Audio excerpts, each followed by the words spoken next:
Doctor Baba Saheb Ambedkar open university.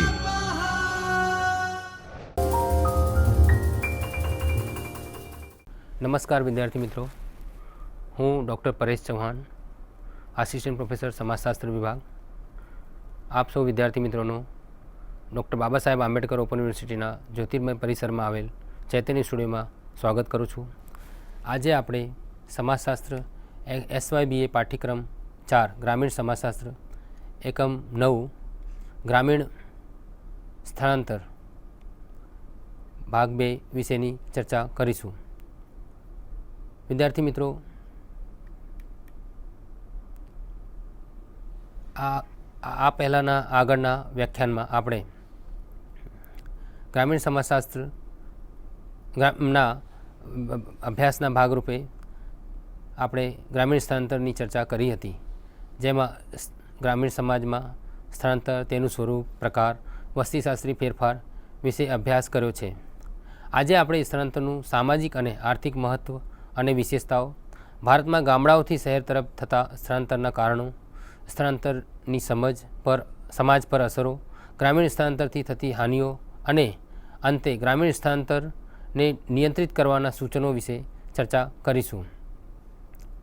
વિદ્યાર્થી મિત્રો, હવે સર્વપ્રથમ આપણે સ્થળાંતરનું સામાજિક અને આર્થિક મહત્ત્વ અને તેની વિશેષતાઓ વિશે જોઈએ।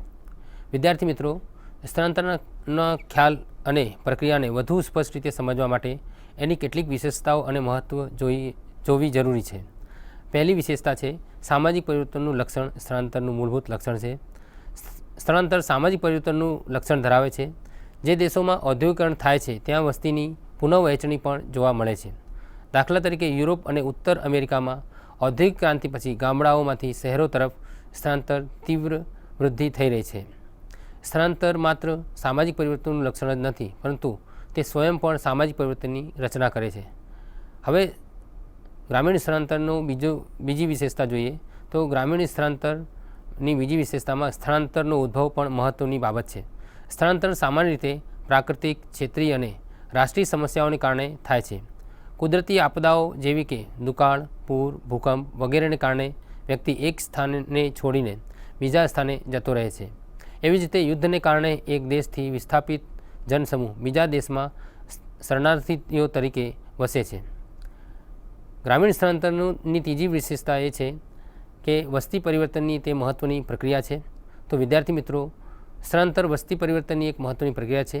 આના માધ્યમથી વસ્તીમાં વધારો અને વસ્તીમાં ઘટાડો બંને જ સંભવિત છે।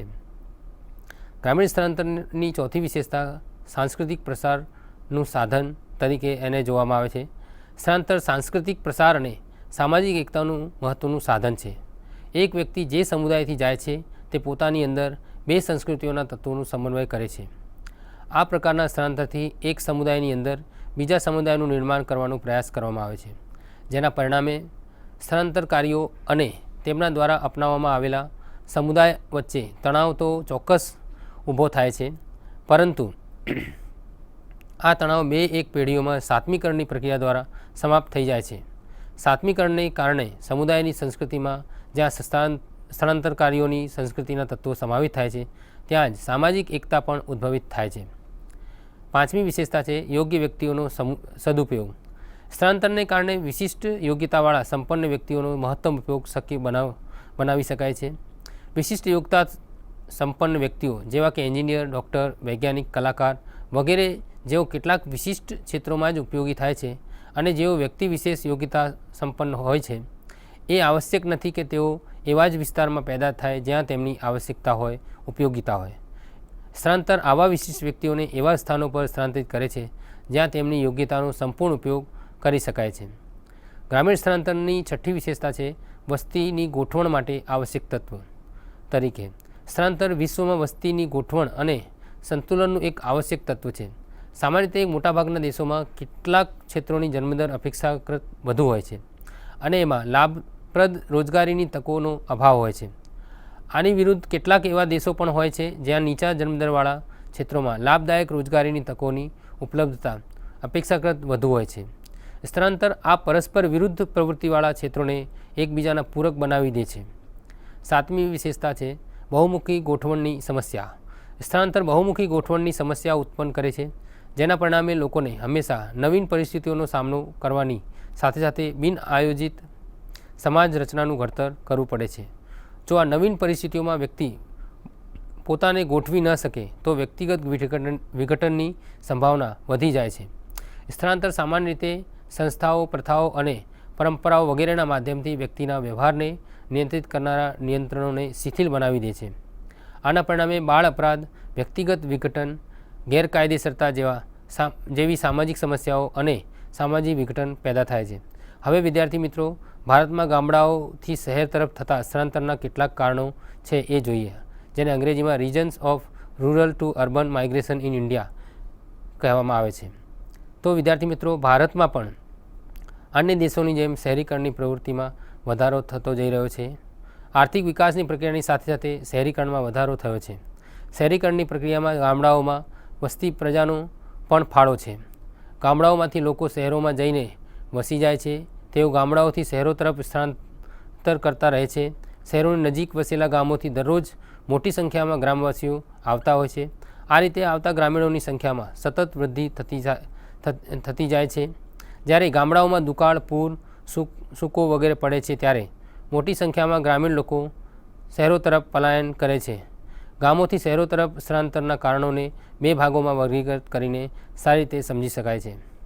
એક, દબાણ કરતા પરિબળો પુશ ફેક્ટર્સ અને બીજું આકર્ષિત કરતા પરિબળો પુલ ફેક્ટર્સ. તો વિદ્યાર્થી મિત્રો, હવે પહેલું સ્વરૂપ દબાણ કરતા પરિબળો પુશ ફેક્ટર્સ વિશે જોઈએ. ગામડાઓમાં એવા પણ ઘણા પરિબળો છે જે ગ્રામીણ લોકોને પોતાનો આવાસ છોડીને બીજા સ્થાને, તાલુકા, શહેર કે મહાનગરમાં જવા માટે ફરજ પાડે છે. ગામડાઓમાં રોજીરોટીનો અભાવ હોય છે, જ્યારે શહેરોમાં વ્યવસાયની બહુલતા હોય છે. ગામડાના લોકો વ્યવસાયની શોધના દબાણને કારણે ગામ છોડી શહેર તરફ પલાયન કરે છે. આજે પણ ગામડાના લોકો પરંપરાગત ખેતી કરે છે. તેમની ખેતીની જમીન આકારમાં નાની હોય છે. તેમની પાસે સિંચાઈના સાધનોનો અભાવ હોય છે. ભારતમાં ખેતી વરસાદ પર આધારિત એક જુગારની જેમ છે. ખેતીમાં મોટાભાગે ઉત્પાદન ઓછું થવાને કારણે પણ ગામડાના લોકોને શહેરોમાં આવવું પડે છે. જ્યારે વરસાદની અનિયમિતતાને કારણે સૂકો પડે છે, દુકાળની સ્થિતિ પેદા થાય છે. આવી પરિસ્થિતિઓમાં તેને દબાણને કારણો અને શહેર તરફ જવું પડે છે. આ કારણ પરિસ્થિતિઓ એવી છે જે ગામડાના લોકોને શહેરો તરફ જવા દબાણ કરે છે, ધકેલે છે. આવી મજબૂરીઓને કારણે આવા પરિબળોને દબાણ કરતા પરિબળો પુશ ફેક્ટર્સ કહેવામાં આવે છે, જે ગામડામાંથી શહેર તરફ થતી સ્થળાંતરની પ્રક્રિયાને ઝડપી બનાવે છે. હવે બીજું સ્વરૂપ આકર્ષિત કરતા પરિબળો પુલ ફેક્ટર્સ એ વિશે જોઈએ. વિદ્યાર્થી મિત્રો, શહેરોમાં એવા ઘણા પરિબળો છે જે ગામડાના લોકોને પોતાની તરફ આકર્ષિત કરતા હોય છે. ગામડાના લોકોને આકર્ષિત કરતા મુખ્ય પરિબળોમાં શિક્ષણ, આરોગ્ય, વાહન વ્યવહાર અને સંચારના સાધનો, મનોરંજન વગેરે મહત્ત્વના છે. આ સિવાય પાણી, વીજળી, સુરક્ષા વગેરે સુવિધાઓ પણ શહેરોમાં ગામડાઓની સરખામણીમાં વધુ ઉપલબ્ધ હોય છે. આ શહેરી સુવિધાઓ પ્રત્યે ગામડાઓના લોકોમાં આકર્ષણ હોય છે એ સ્વાભાવિક છે. આ જ કારણ છે કે ગામડાની વસ્તી નિરંતર શહેરો અને મહાનગરો તરફ સ્થળાંતર કરતી રહે છે. હવે આપણે સ્થળાંતરની સમાજ પર થતી અસરો વિશે જોઈએ. તો વિદ્યાર્થી મિત્રો, સ્થળાંતરની પ્રક્રિયાનો છોડીને જનાર દેશ અને પસંદ કરવામાં આવેલ દેશ બંને પર મહત્ત્વનો પ્રભાવ પડે છે. આંતરિક સ્થળાંતરનું સ્થાન પરિવર્તન કરનાર લોકો અને આ લોકો દ્વારા છોડવામાં આવેલ ગ્રામીણ સમુદાયો પર જુદો જુદો પ્રભાવ પડે છે. એ સ્થળાંતરના પ્રકાર, સ્થળાંતરના પરિણામ સંબંધિત સ્થાન પ્રમાણે બદલાતું રહે છે. હવે આપણે સ્થળાંતરના પરિણામો અને પ્રભાવોને સમજવાનો પ્રયાસ કરીશું. જેમાં પહેલું ગ્રામીણ ક્ષેત્રો પર પ્રભાવ જોઈશું. સ્થળાંતરના મૂળ સ્થાન પર પડતા પ્રભાવને આ શ્રેણીઓમાં વહેંચીને સમજી શકાય છે. જેવી કે પહેલી છે વસ્તી પર પ્રભાવ. તો વિદ્યાર્થી મિત્રો, એ જોઈએ તો ગ્રામીણ વિસ્તારોમાંથી લોકોના બહાર જવાથી ત્યાં વસ્તી ઓછી થાય છે અને આ રીતે સ્થળાંતરથી ભીડ ઓછી કરવામાં મદદ મળે છે. સ્થળાંતરને કારણે ઉત્પન્ન થનારા વસ્તીશાસ્ત્રી પરિણામો આ પ્રકારના છે. જેવા કે સ્થળાંતર કરનારા જ્યારે આધુનિકતાવાળા ક્ષેત્રના સંપર્કમાં આવે છે ત્યારે એમનો ગ્રામીણ સમુદાયોની મૂલ્ય વ્યવસ્થા પર પ્રભાવ પડે છે. એવી જ રીતે ગ્રામીણ ક્ષેત્રોના રહેવાસીઓ ઓછું પ્રજનન સંબંધી ધોરણ પણ અપનાવવા તૈયાર થઈ શકે છે. એવી જ રીતે સ્થળાંતરથી આવકના સ્તર અને એની વહેંચણી પર અસર પડી શકે છે. આવકની વહેંચણી પ્રજનન દરનું એક મહત્ત્વનું નિર્ણાયક પરિબળ છે અને આનાથી વસ્તી વૃદ્ધિને ઉત્તેજન મળી શકે છે. કોઈ સ્થળ પરથી લોકોનું બીજા સ્થળે જવાથી તે સ્થાન ઉપર શ્રમિકોની માંગ ઊભી થઈ શકે છે. પરિણામે સીમાંત મજૂરો જેવી કે મજૂર મહિલાઓની સંખ્યા વધી શકે છે. શ્રમ પ્રધાન ખેતીના વિસ્તારોમાં આ બાબત વધુ સામાન્ય રીતે જોવામાં આવી છે. હવે આર્થિક પ્રભાવ જોઈએ.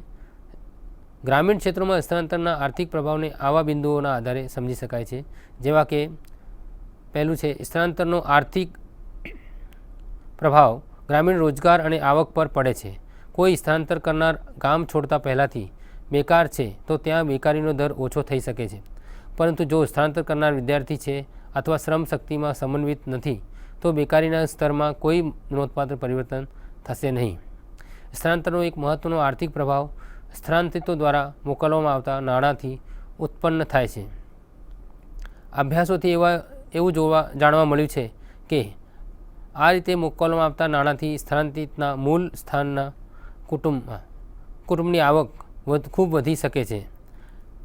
એ પછી સામાજિક અને સાંસ્કૃતિક પ્રભાવ જોઈએ તો જ્યારે લોકો કોઈ સમુદાયને છોડીને બહાર જાય છે ત્યારે તે સમુદાયની રચના પર અસર પડે છે. સ્થળાંતર કરનારના જન્મ સ્થળે તેના ગામ છોડવાનો સામાજિક પ્રભાવ અનૌપચારિક સંબંધો તૂટવાના સ્વરૂપે જોવા મળી શકે છે. જોકે હવે વિસ્તરિત કુટુંબ પણ વધુ મહત્ત્વના બનતા જઈ રહ્યા છે. એ પછી જોઈએ તો કોઈ સ્થાનના લોકોનું બીજા સ્થાને જતા રહેવાથી લોકોનું બહારના બીજા લોકો સાથે સંપર્ક વધે છે. ગામડાના લોકોને શહેરી લોકોની રીત રસમો વિશે જાણકારી પ્રાપ્ત થાય છે અને એ બાબતની સંભાવના રહે છે કે તેઓ પણ આ રીતે રસમોને અપનાવી લેશે. ખાસ કરીને તેમનામાં ઔપચારિક શિક્ષણ મેળવવાની અને શહેરોમાં ઉપયોગ કરવામાં આવતી ઉપભોક્તા વસ્તુઓની ઈચ્છામાં વધારો થઈ શકે છે. હવે ગ્રામીણ સ્થળાંતરની શહેરી ક્ષેત્રો પર પ્રભાવ જોઈએ તો વિદ્યાર્થી મિત્રો, શહેરી ક્ષેત્રોમાં સ્થળાંતરથી અસ્તિત્વ ધરાવતા વ્યવસાયિક માળખામાં ફેરફાર થાય છે. જે ક્ષેત્રોમાં ઔદ્યોગિક વિકાસમાં પ્રગતિ થઈ રહી છે ત્યાં આ પ્રકારના સ્થળાંતરથી અનુકૂળ પ્રભાવ પડે છે, કારણ કે સ્થળાંતરથી સસ્તા મજૂરો ઉપલબ્ધ થાય છે. આ મજૂરોનો ઉદ્યોગોમાં સમાવેશ થવાથી વ્યવસાયિક માળખામાં બદલાવ આવે છે. તો વિદ્યાર્થી મિત્રો, સ્થળાંતરનો પ્રભાવ વસ્તી વૃદ્ધિ પર પણ પડે છે, કારણ કે શહેરી વિસ્તારોમાં સ્થળાંતરની દર ગ્રામીણ વિસ્તારોની કરતાં ઓછી હોય છે.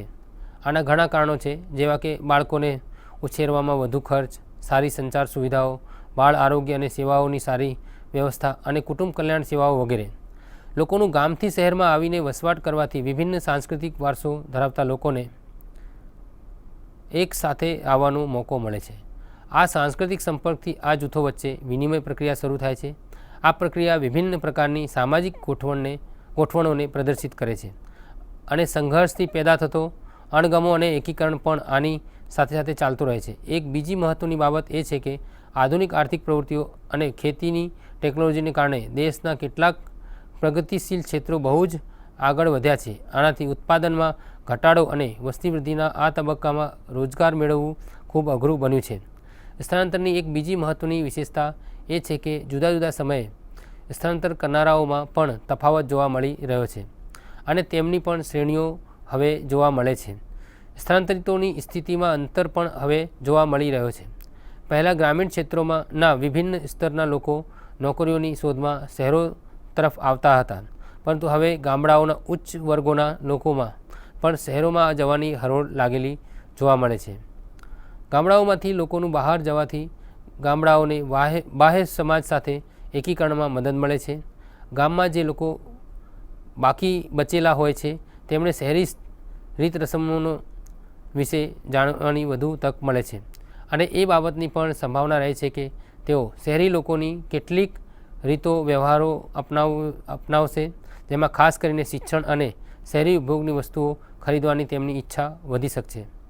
હવે વિદ્યાર્થી મિત્રો, સ્થળાંતરના અન્ય સામાજિક પ્રભાવો વિશે જોઈએ તો સ્ત્રીઓ અને બાળકોની ભૂમિકામાં બદલાવ સ્વરૂપે તે જોઈ શકાય છે. કેટલાક અભ્યાસોથી જાણવા મળ્યું છે કે પતિની ગેરહાજરીમાં સ્ત્રીઓ કૌટુંબિક આવક વધારવાની પ્રવૃત્તિઓ શરૂ કરી દે છે. ગરીબ સ્ત્રીઓમાં આ પ્રકારનો બદલાવ પણ ખાસ કરીને જોવા મળે છે. સ્થળાંતરથી ગ્રામીણ કુટુંબોની રચના ઉપર પણ પ્રભાવ પડે છે. ગામોના સામાજિક માળખાને જોતાં જાણવા મળે છે કે પરંપરાગત માળખામાંથી વધુ ફેરફાર થયા છે. એ બાબત પણ વિચારવા યોગ્ય છે કે સ્થળાંતર એક સામાજિક પ્રક્રિયા છે. વિકાસશીલ સમાજોમાં જેઓ સામાજિક, સાંસ્કૃતિક અને રાજકીય પાસાઓમાં બદલાવની પ્રક્રિયામાંથી પસાર થઈ રહ્યા છે ત્યાં સ્થળાંતરનું મહત્ત્વ વધી જાય છે. આધુનિક ટેકનોલોજી, શિક્ષણ, ઔદ્યોગિકરણ અને શહેરીકરણ સમાજમાં પરિવર્તન માટેની મહત્ત્વની પ્રેરક શક્તિઓ છે. શહેરી વિકાસને જોતાં એવું જોવા મળે છે કે લોકો સારી આર્થિક તકો, સારું શિક્ષણ અને આરોગ્ય સુવિધાઓ જેવા અનેક કારણોથી ગ્રામીણ ક્ષેત્રોથી શહેરો તરફ ખેંચાય છે. એ પણ એક કારણ છે કે જેના કારણે શહેરોની સામાજિક રચના ગ્રામીણ ક્ષેત્રોની સરખામણીમાં વધુ જટિલ છે. કેટલીક બાબતોમાં શહેરોએ વૈશ્વિક નગરો એટલે કે કોસ્મોપોલિટન સ્વરૂપ ધારણ કર્યું છે, પરંતુ પારસ્પરિક સંપર્કની દૃષ્ટિએ તેમાં વ્યાપક સાંસ્કૃતિક વિવિધતાઓ જોવા મળે છે. શહેરોમાં રહેવાથી લોકોના દૃષ્ટિકોણ અને વ્યવહાર ઉપર પણ કેટલીક હદ સુધી અસર થાય છે, પરંતુ પોતાના મૂળ સ્થાનની સંસ્કૃતિ સાથે સતત સંપર્ક જાળવી રાખવાને કારણે ત્યાંની મહત્ત્વની માન્યતાઓ અને મૂલ્યો સંસ્થાઓ ટકી રહે છે અને ઘણીવાર તો વધુ વિકસિત થતી જોવા મળે છે. સ્થળાંતરનો અભ્યાસ કરતી વખતે એ જોવું મહત્ત્વનું છે કે કેટલાક લોકો જ્યારે બીજા ઘણા લોકો આવું નથી કરતા. બીજા શબ્દોમાં સ્થળાંતર સાથે જોડાયેલા પ્રેરક તત્વોનો અભ્યાસ કરવો આવશ્યક છે.